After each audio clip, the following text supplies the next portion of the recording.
Team Buck is cleared. Roger that. And ready for the Buck Brief. U.S. troops have been moved from Syria into western Iraq. We are told this to continue the fight against the Islamic State. Still, a lot of concerns over Turkey and the Kurds. What is the president doing right? What could he do differently? What should he do differently? If anything, we have James Carafano with us now. He is a vice president at the Heritage Foundation, national security expert, veteran. Jim, great to have you back, sir. Hey, good to be with you. All right, let's start with this. I've seen an almost universal bipartisan freak out over Trump's decision here. I find this very troubling because I've thought all along that we should not maintain a military presence on the ground in Syria, a country that we have not been invited to by the actual government, and we have no plan for the long term. I need to know, Jim, because we haven't had you on the show yet since this went down. What do you think from the start of this, the decision to pull back troops from this one area of Syria? What's your take? So, you said, there's criticism kind of across the board here, and that's interesting. The first thing I do is I don't listen to the criticism. What I do is I go back and, I go back to what I was taught in the War College, and I say, what are our interests? What do we have that's going to protect those interests? And what's a suitable, feasible, acceptable way of doing that? So I think it's worth reminding, why did we go into Syria to begin with? Syria has never been a strategic interest in the United States, never. The Assad family has always been our enemy. They've always been in the Iranian orbit. They've always been in the Russian orbit, and we don't care. But that's where all the terrorists used to go to retire. And we don't care because it's a little country tucked up in the corner of the Middle East under somebody else's control. The only reason why we went into Syria because of the rise of the caliphate. And when Trump came into office, they went to him and they said, look, if you really want to accelerate the defeat of the caliphate, half of the caliphate is in Syria. That's where their capital is. We have to put people in there who are willing to work with the people who are willing to fight the caliphate to do this. And he said, okay. And I remind people how is it that a couple of hundred Americans can jump into the middle of a civil war and do this? And the answer is because none of the parties to the conflicts cared. Nobody wanted the caliphate, and they were happy to let us come in and organize or orchestrate the caliphate's defeat. And then having done that, they just went back to doing what they were before, which was squabbling. So I agree with you. There is no long-term presence for the U.S. in Syria that makes sense. I think the counterterrorism mission we can continue to do effectively from either on the fringes of the country or outside the country. We're not going to fix the civil war. We're not going to solve that. Keeping the problems of Syria in Syria, the masses of refugees and outflows of ISIS and all that, I think those are things we can do with the footprint that we have in the Middle East. So I thought the way the president rolled it out was a disaster. I thought his explanation was confusing and befuddling. But the substance of the policy, I kind of didn't have a huge problem with. What do you make of the biggest criticism you hear? And today there were Kurdish civilians who were throwing tomatoes at U.S. military vehicles that were driving through some Kurdish areas. What do you make of the "we abandon the Kurds" argument here? Well, who are the Kurds, right? And we know that there are different populations in different countries. The Kurdish population in Syria has been in Syria forever. They were in there under the Assad regime. When Assad was the most ruthless, brutal dictator you could possibly imagine, the Kurds were fine with that. They lived happily inside that country. They didn't have a problem with Assad. And when the civil war broke out, they just kind of were neutral, right? They didn't, fight to defend Assad, but they weren't fighting against him either. They just kind of stayed out of the way. They completely stayed out of the fight until the caliphate showed up. And the reason why they fought the caliphate was simple. The caliphate were trying to kill them, and they were willing to partner anybody, including the United States, in order to do that. The Kurdish population is looking out for the Kurdish population of Syria. That's the reality of it. They were not an ally. They were no more an ally of the United States than the Mujahideen were the ally of the United States in Afghanistan. We supported the Mujahideen in Afghanistan because they were fighting against the Russians. We weren't there to build an Afghan state. We didn't call them an ally. I don't remember any of the current critics, bemoaning the fact that we abandoned the Mujahideen after the end of the Russian incursion. I think we had a transactional relationship with the Kurds. I think we fulfilled our end of the bargain. And I think people are reading stuff into this, which is way in excess of the reality of what we promised the Kurds. And furthermore, what we actually have the capacity to do for the Kurds. I mean, we do not have I can't conceive that we would put American power to maintain an independent Kurdistan in the middle of Syria. Why we would do that? It's just It doesn't help us. It would be enormously expensive. And then every time anybody wanted to start a war with the United States, all they'd have to do is poke that little piece of Kurdistan, which there are only about 7 different players that could do that. And by the way, it would really, I mean, Turkey's already a problem for us. That the relationship with Turkey would go from frosty to almost non-existent if we set up an independent Kurdistan on their border. So why we got into a scrap with the Turks to begin with, and it's understandable. I mean, many of us would have said, oh, do not align with the YPG. The YPG is affiliated with the PKK. The PKK is a terrorist organization. They attack Turkey. That is going to freak the Turkish government out.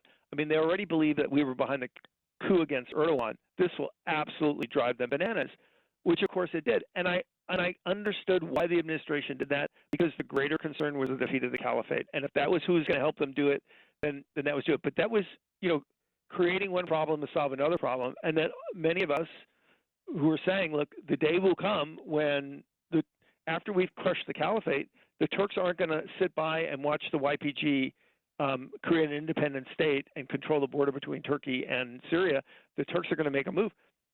Indeed, we tried to dissuade them from that for months. I mean, one of the great canards here is that the president, greenlighted the Turkish incursion, which he certainly did not. We tried to convince them not to do this, and we warned them they would pay a price for this. And they did it anyway. And the reason why they did it is they just don't trust the Kurds, and they never will. Why does the foreign policy intelligentsia, such as it is, Jim, have so much? I mean, put aside the partisan Democrats. Yeah. I'm seeing people that are either more centrist or even right-leaning in foreign policy circles who just take the position that Trump's decision here is indefensible and unthinkable and a betrayal. These are the things that I'm hearing, and I look at them and I say, I don't understand what they think is really happening here. I try to explain it. Why do so many people who are supposedly expert in this matter take that approach? That this is, some people are saying he should be impeached, Jim, just for this. Well, look, I'm an analyst, and all I can do is analyze evidence, and I don't do politics, and I really don't be fair for me to sit down and explain why all the critics are going after the president. I think what's fair is the way the president rolled this out was confusing and befuddling. I did a piece on Fox News where I talk about this, where I said, we've got this showman Trump, the guy that shows up at the rallies and the speeches and everything, and everybody just loves to death, which is great, but not at explaining foreign policy. When you explain foreign policy, we need the serious Trump, like the guy that did the Iran deal speech or the Afghan speech or the speech to the UN or the speech in Warsaw. Because you have to speak to all Americans, not just your supporters. And what all Americans want to hear or what need to hear is a very Reaganist-like speech that says, look, let me tell you how we got here. Let me tell you the problem we're facing today. And let me tell you how I'm going to look after your interest. And we never got that from the president. We got a bunch of tweets which managed to give everybody something to be angry about. So I take your point about the critics kind of ignoring the facts on the ground and a lot of their criticism. But I also take the point it's the responsibility of the president to talk responsibly about our foreign policy. And I think he failed there. I mean, I think actually our policy in Syria is a messaging failure, not a strategic decision failure. I think so. Yeah. And what about this? Today I'm seeing that the latest, and this keeps changing, is that you may have a couple of hundred troops left behind in Syria. It seems to me like there's an almost, again, taken from the analysts, and we'll put aside the politics of it, but from many of the analysts who look at this, there seems to be an almost a desperation that we have to keep U.S. troops on the ground in Syria, when that was until things got really terrible with the caliphate, and after years and years of Syrian civil war, everyone seemed to agree troops in Syria is a terrible idea. Right. A long-term presence. And to be fair, one of the criticisms is we're abandoning the YPG, which, well, look, if we were just going to abandon the YPG, why would the president send his top team to negotiate a ceasefire? Who is the greatest benefit of that? The YPG. The Turks are going to get that terrain anyway, right? I mean, the YPG benefits from the fact that they withdraw without being killed. And if we maintain a few hundred troops there, what are they there for? Well, they're primarily there to monitor what the Turks are doing and hold them accountable, which, again, who does that favor? The YPG. So, again, I'm not a big fan of the YPG. I'll make that clear. But even the critique that we're abandoning them appears to be, not true. I don't really know what people wanted. Did they want the United States to leave our troops there to die like a little Alamo? Or did they want us to start a shooting war with Turkey over ground that doesn't belong to us? I'm really kind of confused.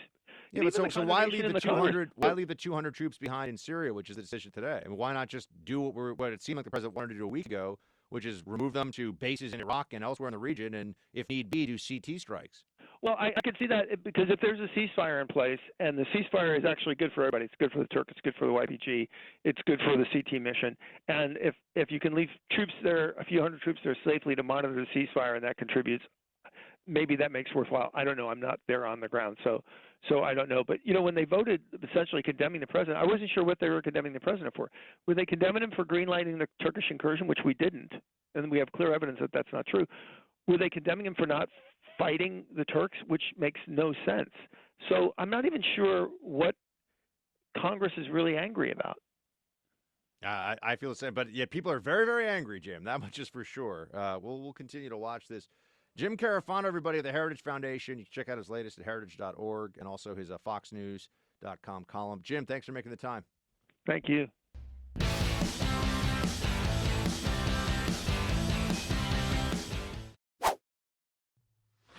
Welcome back to the show, team. Last week, I told you about how there was a battle between the Mexican drug cartel, the Sinaloa cartel, and Mexican forces, and it turns out the cartel was able to beat them back.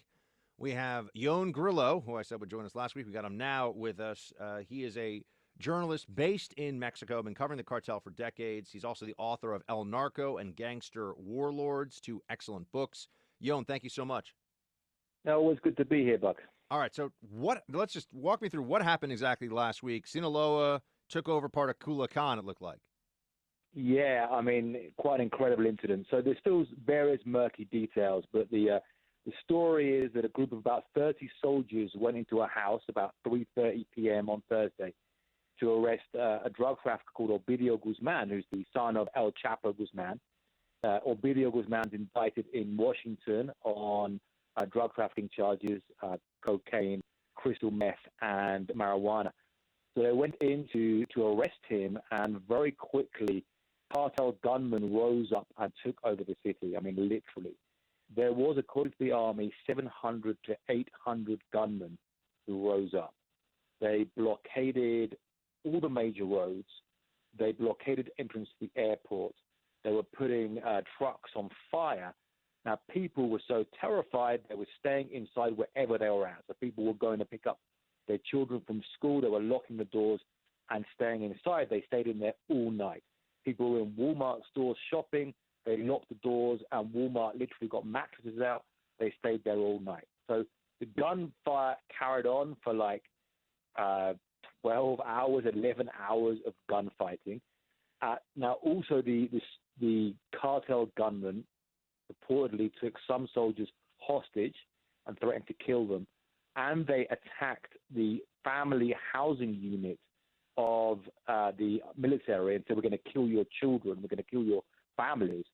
So at one point, it's hard to pin down the exact time, the Mexican government agreed to release Ovidio Guzman. So we're going to release him, and the Mexican president the next day defended this decision, saying it saved more bloodshed, but there was still at least 8 people who died, probably quite a lot more. Some of the cartel gunmen likely took away the corpses of the fallen people, and there was more bodies discovered the next day. This is stunning. There's a lot of video out there, I'm sure you saw, Yone, on social media, with cartel gunmen with mounted machine guns and 50 caliber sniper rifles, and the kind of real, when we talk about weapons of warfare in this country a lot, those are weapons of warfare. Yeah, they are. So some talk about that's happening right now, and there was a phone conversation between President Donald Trump and President López Obrador on Saturday with some discussion about this, and the issue of weapons was brought up.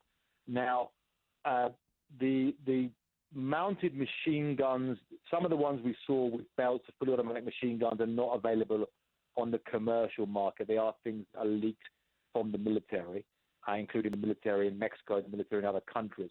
However, the 50 cal sniper rifles, and there's one video going around of a guy lying down firing with a Barrett 50 cal. Those they do buy in the United States, and this is documented, very documented. You can see, as I'm sure you know, you can go to gun stores in Phoenix. You can't buy 50 cals. the same rules as buying other firearms and take them down to Mexico.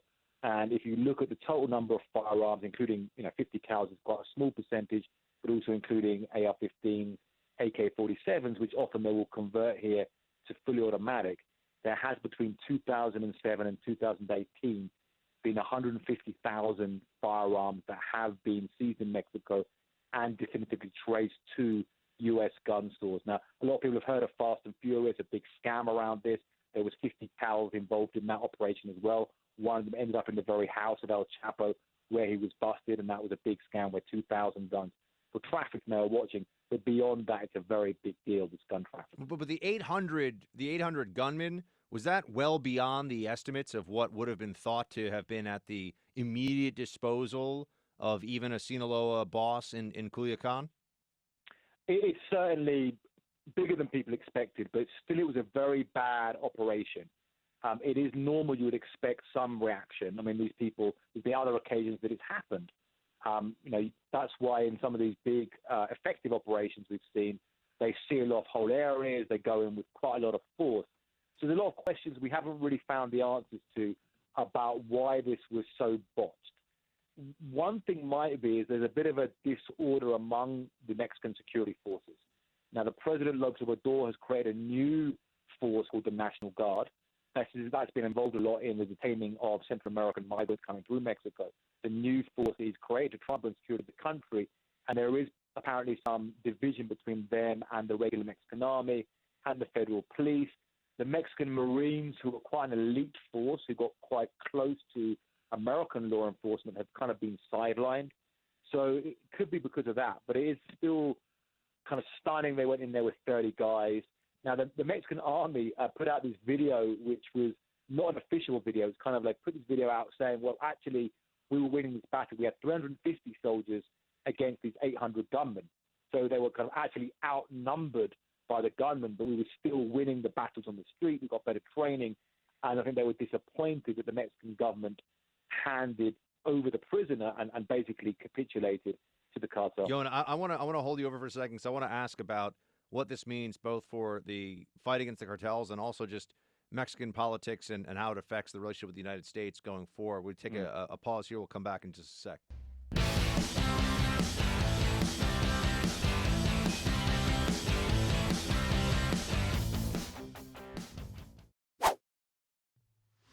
All right, welcome back to the Buck Sexton Show. We have journalist and author Yone Grillo with us now, author of El Narco, as well as Gangster Warlords. He's been covering the cartels down in Mexico for decades now. So, Yone, how you mentioned President López Obrador. The perception in the States, at least, is that he takes a very gentle hand with the cartels. Is that fair? What is his approach, especially given that Mexico, I mean, there was 12 police officers ambushed and murdered separately from this Culiacan incident. I mean, there's been some very high-profile things that look more like insurgency than normal criminal activity. Yeah, so he came to power and he started talking about the issue of the drug war, of the cartel violence, and saying, well, Mexicans are fed up of war, they want peace, and that is true. But that was very hard to gauge exactly what that would mean in terms of policy. Now, it's hard to see his strategy. I don't think he has a very coherent strategy about what he's doing. But he has talked about these things like we need peace, and this was mentioned again on Friday following this insurgent uprising in Culiacan, saying, well, Mexicans are fed up of war, they want peace. We stopped the massacre. Now, that could be true to an extent, and at the very moment that the decision was made to release Ovidio Guzman, that's a very tough call. If you have got a hostage situation, if you have got soldiers held at gunpoint, if you have got the soldiers outnumbered in the city, if you have got gunmen going to the family homes of the soldiers, then at that moment, that is understandable. There's a difficult, the valid argument about that. But he talked more about, we're going to bring peace through justice and so forth. The problem is there isn't peace in the country right now. I mean, there's more than 3,000 murders every month. Like you mentioned, it's actually turned out to be 13 police officers killed in an ambush in Michoacan state also last week. So a very difficult situation, and simply to talk about peace and say we want peace does not make peace happen. And the problem is with this violence in Mexico is it's not only the war on drugs, it's not only the government going out and actively burning, marijuana fields or opium fields. The drug cartels have got a huge amount of guns financed by drugs and are fighting amongst themselves, taking over parts of the country effectively. So a difficult situation and some, real concerns about his security strategy. And, I hope that he can improve that security strategy. He won an election with a landslide victory. There's a lot of support for his proposed changes to Mexico. But, a long way to go right now. But specifically just on the status of the cartels, which I know you follow very closely, Yone. We would see here in this country the trial of El Chapo, and he became this larger-than-life figure. People were saying that the only person that really was of similar importance ever in the drug game would have been someone like Pablo Escobar, right? Or at least perhaps as famous as Pablo Escobar, as became as well known. But now it seems like, okay, well, his sons are in charge, and they can effectively have their sicarios take over a city at a moment's notice. And was the removal of El Chapo something that really damaged the cartels in any meaningful way? So I think you made a good point there, the comparison about El Chapo and his meaning. And I say this line, he was as infamous as Pablo Escobar or Al Capone. They're the three most infamous gangsters in modern times. But being infamous doesn't necessarily translate to earnings or actual real power. It's more of a mythology around that particular figure. So really in Mexico, you've got many drug traffickers, you've got major organizations, and, with Chapo there, without Chapo there, they're going to keep on ticking away. It doesn't really stop them. Now, at the same time, I'm not against the arrest of El Chapo. I mean, I don't think you can let criminals get this powerful. You still have to arrest them. I think what happened in Culiacan, in Sinaloa last Thursday was an example of why you can't just let drug traffickers do what they want. But at the same time, this doesn't solve the problem. Now, right now, the sons of El Chapo are looking really boosted by what they did. They beat the Mexican government effectively. That really gives a big boost to their standing in the Mexican underworld. There's other major cartels as well, including the Jalisco New Generation Cartel, which is a major organization trafficking in many places. And we still see these old groups, the Zetas, the Gulf Cartel, the Tijuana Cartel, the Juarez Cartel. And then below them, a whole bunch of what I call cartelitos, like little cartels, people like the Guerreros Unidos, Los Rojos, these groups around different places who have the same kind of structure, but only in not even the whole state, sometimes in only a few villages or a few neighborhoods. Is the status of the cartels right now in terms of their resources, Yone? And we're speaking to Yone Grillo, everybody, author of El Narco and Gangster Warlords, books that I recommend you to read if you're interested in the topic that we're talking about here. Yone, the power, the strength, the reach of the cartels, is it stronger now? I mean, you're down there, you're covering this, than it has ever been? Is it tough to say? I mean, how would you assess the strength of the drug cartels in Mexico today? So I would say, this situation really got out of hand from 2008 onwards. That was quite a watershed year. People looked to 2006, which was when Felipe Calderón began his military crackdown against cartels. But 2008 was when it really kind of went off the scale and became more like a real armed conflict. I would say between 2008 and now, it hasn't got any better. It's, has it got worse? I mean, possibly in the real raw numbers of dead bodies, it's actually got worse. In terms of, the control, it certainly hasn't got any better. And we're living this, we're living here in Mexico with a situation where cartels have this de facto control of certain areas. They don't control everything. They don't care about, like if you look at the Sinaloa cartel, and they're controlling Culiacan, they don't care about controlling schools or the electricity grid or that kind of thing, but they want to control criminal activities in the area and keep a check on law enforcement in the area. And that's what it's like in large amounts of the country. Yone Grillo, everyone, author of El Narco and Gangster Warlord. He's a journalist down in Mexico. Yone, thank you as always for your expertise. Stay safe and come join us again soon. Always good to be here, Buck.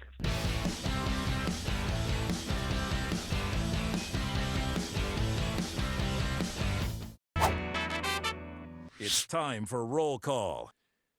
Facebook.com/Buck Sexton if you are interested in having your incredible insights, commentary, all the rest of it on this segment of the show that we call Roll Call. So also Team Buck at iHeartMedia.com. That is our email address for the show.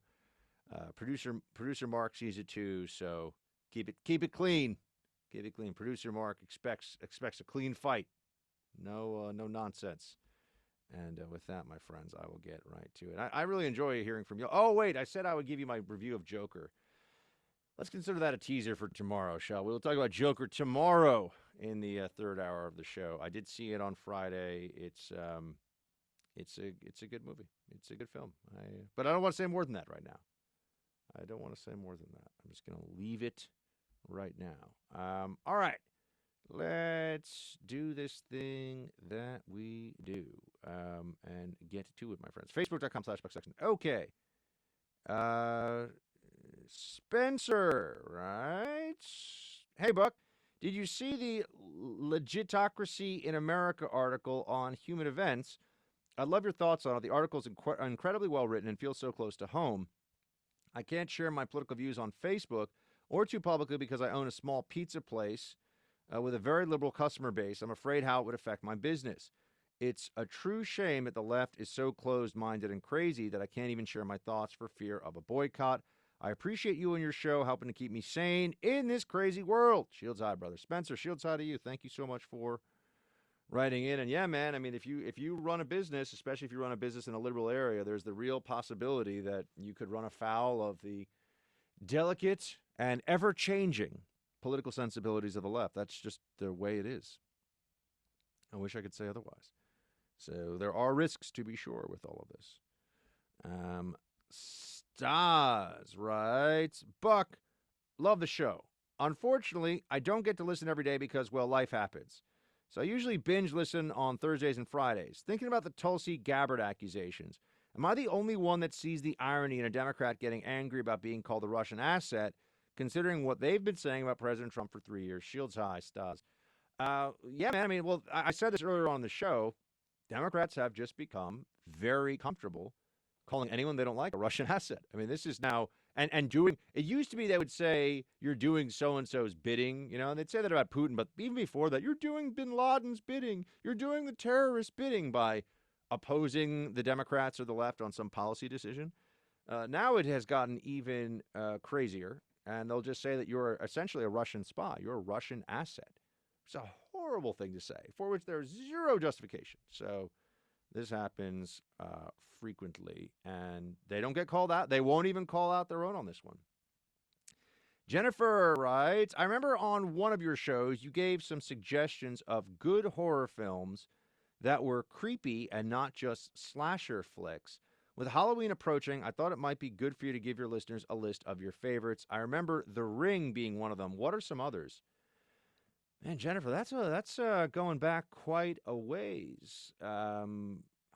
I said The Ring? Wow, yeah, The Ring was creepy. I thought the movie The Witch was really disturbing, and it's not a slasher movie at all. There's very little violence in it. I thought that The Witch was really freaked me out. I know I've talked about it a lot on the show, like I'm a scared little kid, but that was definitely scary. We don't have producer Brandon in the house today. We got producer Mark. Producer Mark is not quite the horror movie connoisseur, but producer Mark, can I ask you to just weigh in briefly on the scariest movies as far as you're concerned, or rather the movies that you would recommend for Halloween? I haven't seen many, but I've seen clips of It, the recent one. Yeah? That one is very scary. Is it? I've heard a lot of people tell me that it's creepy. Okay. Yeah, maybe. I haven't seen it, so I haven't really seen it very much Stephen King at all, although people forget Shawshank Redemption, Stephen King. I never would have thought of that. Stephen King wrote the story. I'm trying to think of the best scary movie that I could think of. I mean, if you've never seen, what's the movie about the possessed girl in Georgetown that it's super famous? You know what I'm talking about? Yeah, I know what you're talking about. I don't know the name. I want to say Poltergeist, but that's a different scary movie. Yeah. But you know what I'm talking about? I cannot believe The Exorcist. Thank you. The Exorcist. Yes. Yeah. The Exorcist. That's for me the ultimate scary movie. And as I've told you guys, I lived on the street where they filmed some of that. So I used to walk past the Exorcist steps, which has become a tourist attraction in D.C. every single day. I'd walk past those steps.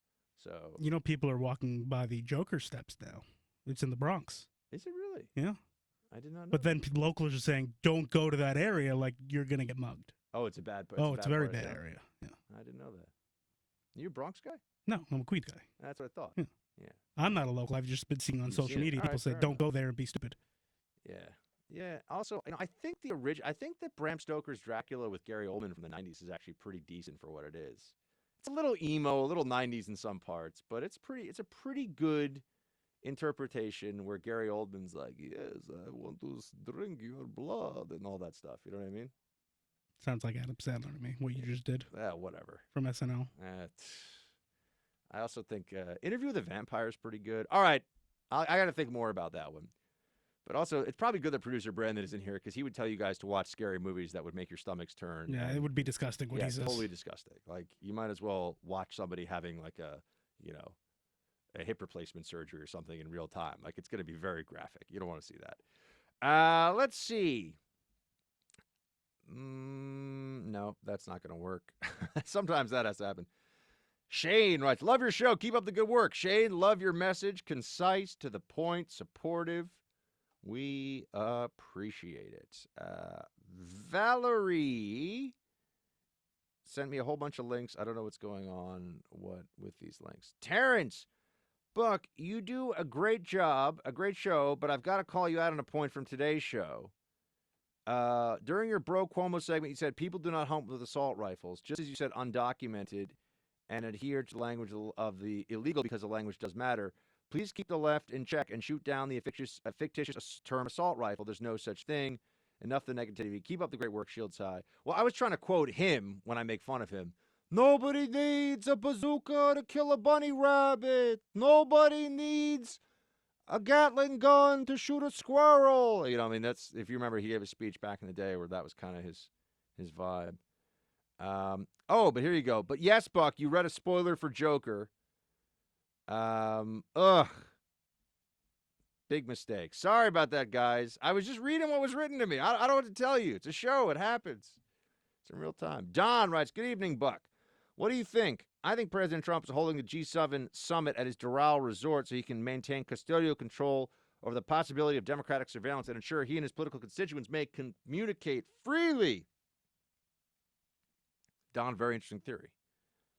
Unfortunately, it doesn't really matter anymore because he's not holding it there because of all the backlash against it. And people got very, very upset. Oh, my. They were not happy with the situation at all. So, probably wasn't a good move to do it there, let's be honest. And then to have people go out, as they often have to do, and defend some decision of the Trump administration that they then have to backtrack on, it is not necessarily helpful. Whoa, this is long. Let's see here. Devin! I tried to watch the Dave Chappelle special. Once he started justifying Michael Jackson stuff, I was done. Unlike Mayor Pete, I won't say he can't do any more shows. I just won't watch him anymore. Look, I mean, Dave Chappelle was trying to be very provocative. He's saying he doesn't believe, he says he does believe the, what's his name? The guy who does the I Believe I Can Fly. R. Kelly. He does believe R. Kelly accusers. He does not believe Michael Jackson accusers. I think he's wrong. I believe both sets of accusers, but, and he was trying to do some edgy commentary on that subject matter. But, yeah, man, look, people have a hard time, even to this day. I think there's such a psychological attachment to Michael Jackson's music. People forget about the accusations against the man sometimes. We're going to close out the show there today, folks. Fantastic stuff as always. Please do check us out on Pluto, channel 248, if you have not already, and also share the podcast up every day at 3 Eastern, The Buck Sexton Show, available on podcasts everywhere. Subscribe. Please subscribe and share with your friends. Shields high.